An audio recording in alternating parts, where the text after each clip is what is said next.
តាមការបួងសួងធ្លាប់បន់ស្ទងបងជួបលោកម្នាងល្អរួមដំណើរជាមួយក្នុងនាមគង់ស្រកស្មុំសកំតគ្នាដល់ចឹងគេធ្យូអូនបងតែងផ្ដល់លេដំឡៃរកក្បាយថ្លៃពីស័យធំកើនឹងបងគិតគូ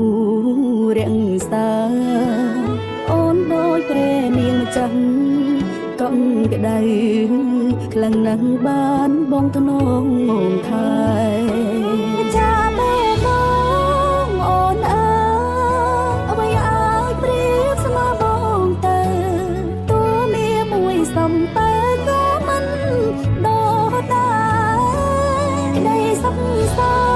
ន្តរួមគ្នាទុកជាប្រពុទ្ធសាសនារួមរស់ស្មុំមិនប្រែស្នេហ៍ណានិរន្ត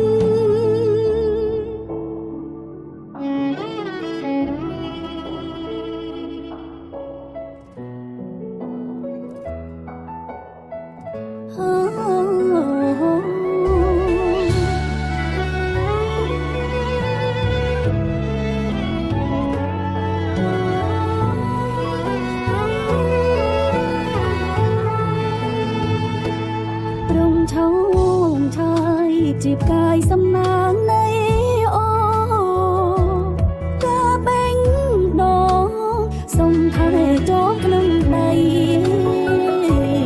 បងប្រងគុលកាស្លាពិតជាមានតម្លៃមានន័យចាប់ដៃគ្នារក្សាខែចាបេបងអូនអើ